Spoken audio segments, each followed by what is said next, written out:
Hi, welcome to the Modern Renaissance Man show. I'm Ben Copeland, the Modern Renaissance Man, and here we are. We're still celebrating our first year anniversary.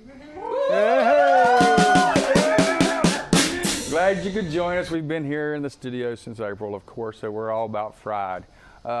Should have come down and joined us. We've had shirts and gifts and parties, and we're going to carry it on out through the rest of this month. Hey, you know, if the country can celebrate their birthday, hey, we can too. Speaking of country, one of the things that I've been thinking about here lately is when you go to buy products, where are they made? Have you noticed that? They're all made in China. I've noticed that. All these products are made in China. I went looking for a toaster. You know, even the big name brands that used to always be made, I guess, touted as United States made, they're made in China. You know, and there's a lot of complaints in the United States about stuff made in China. But think about it, we need to have some gratitude. When I grew up, everybody used to say it was made in Japan. So feel for those poor Japanese people. They don't get their goods over here anymore. So now they're made in China, not in Japan. Do you know who originated the term the right stuff? Well, the Wright brothers, of course, or Wilbur. Sorry, that was a cheap one, but anyway, I had to do it. North Carolina lottery, here we are in April. People, I tell you what, it's already started the controversy. If you read the bill to begin with, they said that it was only going to be good for a few years before they were going to start dipping into the money anyway. So now everybody's complaining that Governor Easley is talking about taking money for other things. Duh! They said that when they wrote the bill. Shouldn't have allowed them to write the bill the way they did. So yeah, they're going to take the money and they're going to pay for all kinds of things that we don't need, like the Secretary of Labor pictures in the elevators. Like we really need lots of those, you know. So the lottery, if you're not happy with the lottery, don't blame just Jim Black. Blame the whole North Carolina system out there. They've royally messed it up. Nobody out there is taking any lead on doing anything. Now they're trying to dump it all on Black. He's got his faults, but he's not all to blame.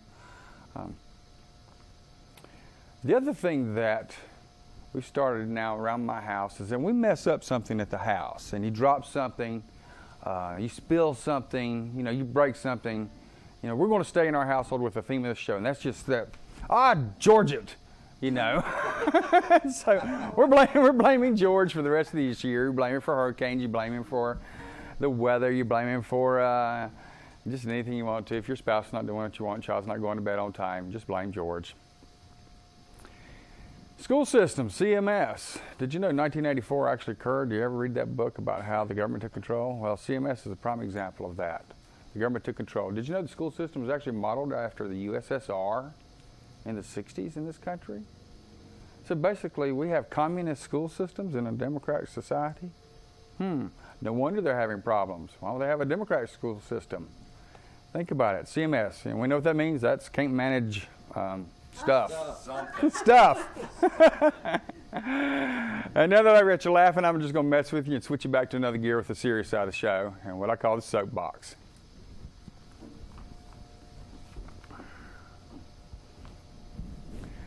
I have a topic tonight that's very serious for me, and I'm getting really fed up actually thinking about it because I don't know what to do with it. And the topic is child abuse.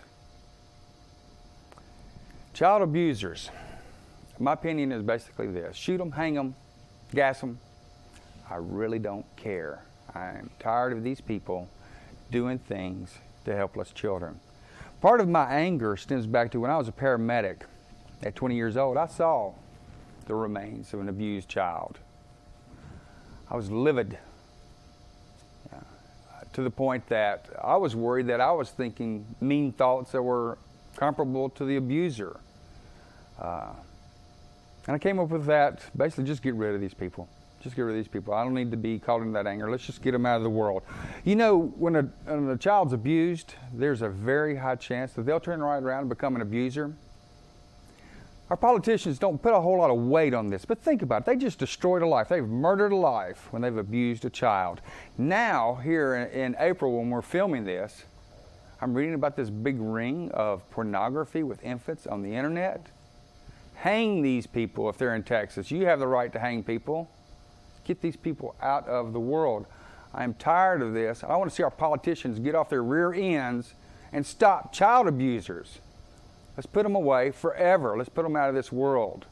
Especially the repeat offenders, it should not happen. I'm livid, and so should you. Write your Congress people. Talk to these judges. Let's get these people out of our lives. Thank you, and that's the way I feel.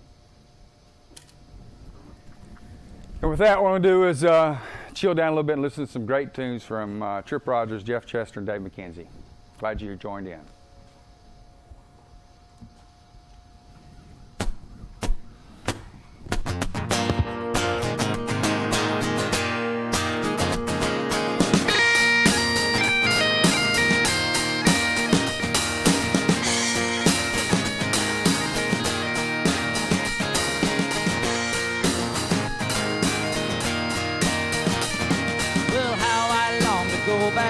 To the rain and the mist of County Clare, as we stepped down off a run from Salt Hill. We grabbed our packs and hiked into town just as the rain was coming down. I heard a sound that left me standing still. Yeah, yeah. So hand the pipes and barans around, 'cause Ennis is a music town. The sessions flow like they haven't got a care. I come from the land of rock and roll, and I got that music in my soul. But I never heard nothing like the sounds of County Clare. Yeah, yeah.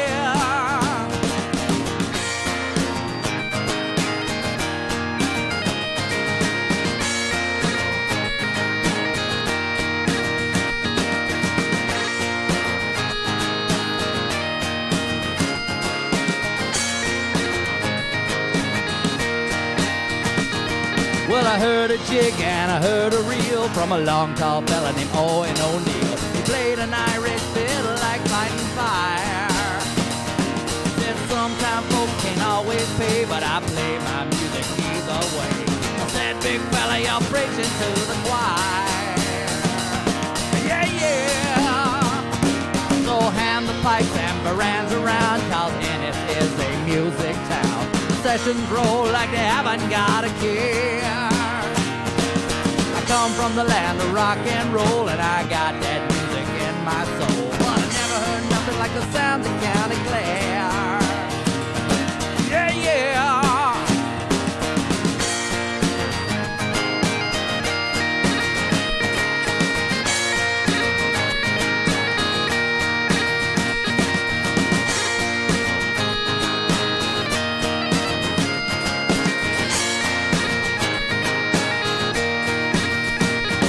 There were old men nodding, stomping the floor, drinking Guinness like they weren't gonna brew anymore, as we shared a pot of tea beside the fire.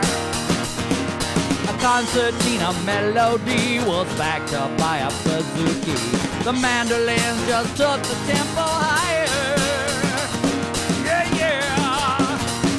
So hand the pipes and barans around, 'cause Ennis is a music town. Sessions roll like they haven't got a care.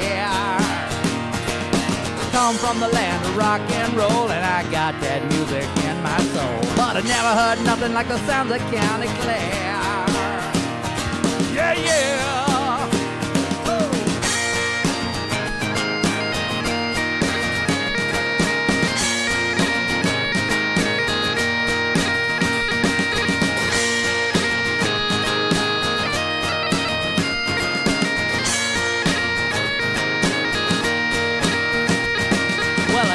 later I'd caught my breath and I knew that I was out of my depth. I thought we might just slip out pretty soon. Well, we almost made it to the door when old Owen O'Neill called me back on the floor. Said, hey, North Carolina, with your favorites with the Jews. Yeah, yeah. So hand the pipes and barands around, cause Ennis is the music town. Sessions roll like they haven't got a care. I come from the land of rock and roll, and I got that music in my soul, but I never heard nothing like the sounds of County Clare. Yeah, yeah.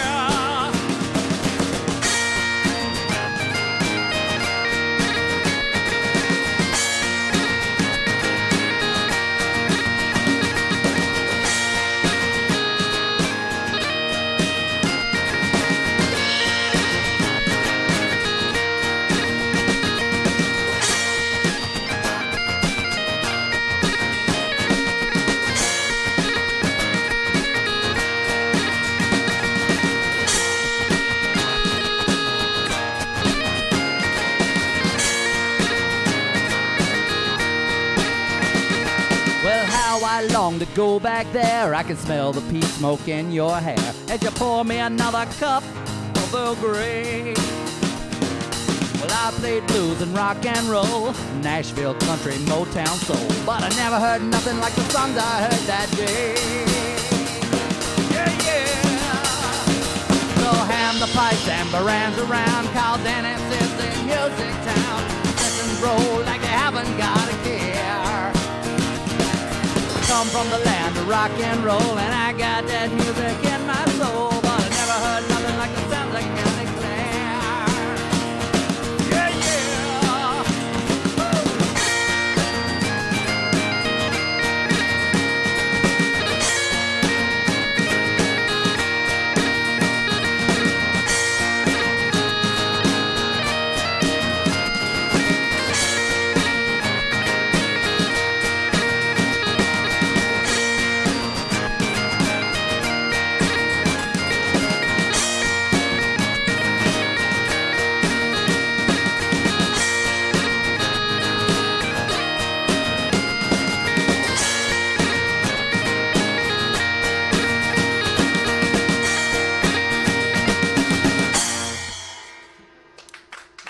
yeah. And that was original tunes. Yes, I wrote that about our my wife and I took a trip to Ireland a few years back, and that song is about my attempt to sit in with a traditional Irish session and basically getting taken to school. That was excellent. That was excellent. Well, I should come over here and you can teach them something back. That was great. I really like that. We're in the anniversary show season. I've got to show you, as the Modern Renaissance Man, I decided that if I'm truly the Modern Renaissance Man, I wouldn't buy t-shirts, I would make them. Out of window screens, Yeah! and some vinyl letters from a place, and some paint, and that was the front, so that turned out okay. This is what's cool. I'm real happy with this. Yeah, so the Modern Renaissance Man. If you couldn't make it down here and catch the show and get you a t-shirt, well, you know, you can just blame George, right? It's George's fault.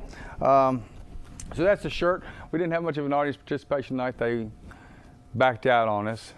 We do have a website now, though, a weenie blog site, TMRMTV.org. Hey, that sounds really cool. You know, it sounds almost like nonprofit.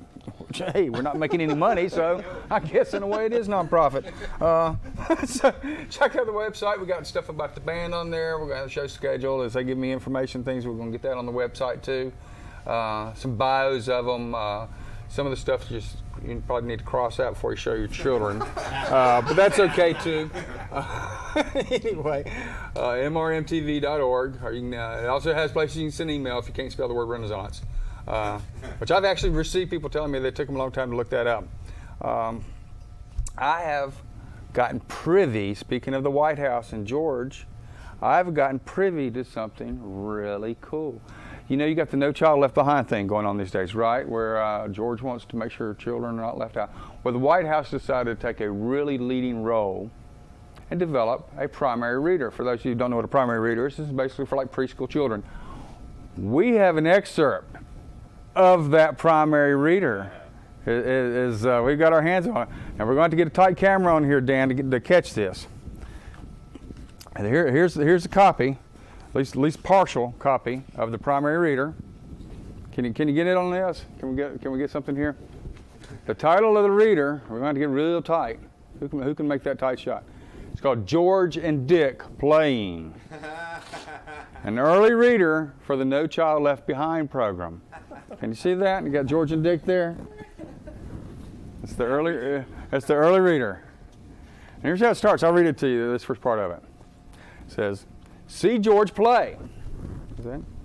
George likes running. See George run. Run, George, run. See Dick play. Dick likes hunting. See Dick hunt. Run, George, run. so that's our primary reader. Run, George, run. Dick's hunting. I wonder if children will catch that. Probably not, but I thought it was a pretty interesting little Dick Cheney needs to learn 2 words. Muzzle discipline. That's right. That's right. It's bigger than a bird. Don't shoot it. We talked some last time about the first email that we got with the show, and this is an interesting guy. Unfortunately, the one email we got from a guy, he's now moved back up to Virginia or something like that, so he's not going to see it. But he did say recorded some stuff, take it, so he's going to take it with him. So who knows? We're into Virginia, with our show. So I wanted to read this email because this is cool. We talk about email and we talk about Scientologists. Where's my airplane? And I started reading the book, trying to find a chapter on how to get my airplane. This is what this guy wrote. He sent me several letters, and here's what one of the last ones he sent. His name's Dan. Not to be confused with Dan in there. Anyway, it says, yada, yada, yada. It says, your last mail said you wanted a 2-seater plane. And what was that about Scientologists? You think that becoming one will get you a plane? Ha! My brother is one, and no joke. He got a 2-seater. Dropped it over the shoreline of Connecticut or something, I think. He says he thinks. Now he has a 6-seater. And he says he probably should have waited a bit longer before buying the first time. That's funny. Now I remember you talking about this on your show. Okay, here's the skinny on what my brother says worked. This guy's brother is a Scientologist with a plane. Okay. What worked for him is he started visualizing. He'd get up in the morning, walking out to the hangar with his laptop, which I don't know what that would have to do with, getting in and cranking the plane up and going to work. I thought he was nuts until 3 years later he got the 2-seater. Says he should have visualized the 6-seater to begin with. Says he's always a little different, so I figured this is just another thing. But you think the sign guys have the number on plane ownership? You may be right. So to hear him and said, yeah, I'm just an ohm away from a 6-seater. Scientologists have airplanes. We're get these. You got John Travolta, you got Tom Cruise, and now this guy Tony. He's got an airplane. He's a Scientologist. I got to find that chapter in the book that says how to do that. Gosh, here we are. We're in July. If you haven't been watching it, Doctor Who. Welcome back to the United States. Yeah. Hey, Doctor Who is one of the longest-running TV series in the world. If you're not a big Doctor Who fan, I'm sorry. I'll blame George. You should be. Doctor Who's cool. It's produced in part of the BBC system over in England. It's a very interesting sci-fi show about basically a guy who travels in time. It's been going on since the 60s. I'm not sure if they even have stopped it. They're running about 40 years. And it's a different actor that evolves. It's a great show. It comes on your local science channel kind of thing or whatever. Look that up. If nothing else, get on the internet. Doctor Who. It's cool. We showed a tape on here. I believe that was the night that y'all were out partying somewhere and y'all didn't come in. Yeah. Cutting CDs. We'd known it was Doctor Who. Speaking of movies, I brought you a classic, Jeff. Yeah. From my local library movie store. Can we get this? Y'all know you know this one. Can you see that? Can we get on that? I know, boy, it's sort of glary. Can you get that somehow? Death Race 2000. Oh, yeah. And then if you Sylvester Stallone. So it's one of Sylvester Stallone's first movies, if you don't count the not so good one that he did when he was a little bit younger. Right. Yeah, Italian Stallion. If you've seen that, don't tell me about it. Anyway, Death Race 2000. This is an interesting little film. The year 2000, auto racing has become very dangerous, as if it never was. But it's how many pedestrians can you hit, and you get points. Right.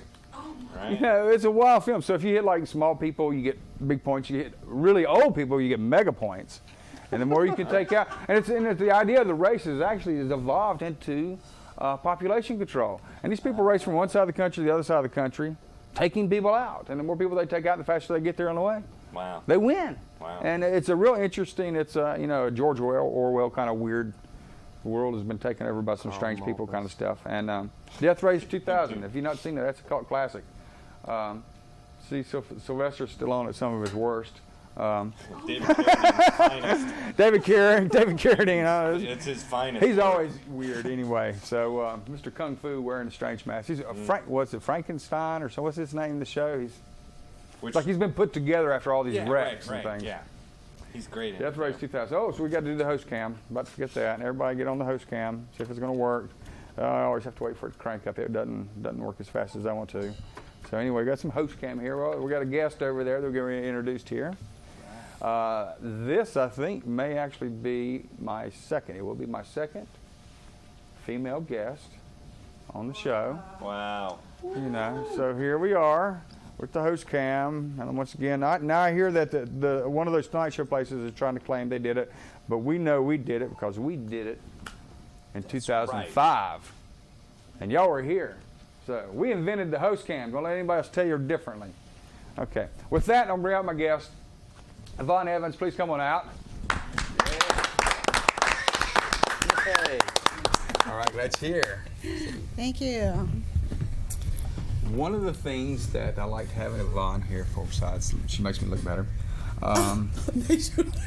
is that you do some funky things. When I met you, I think you were starting your show. She has a show called Eve's Orbit.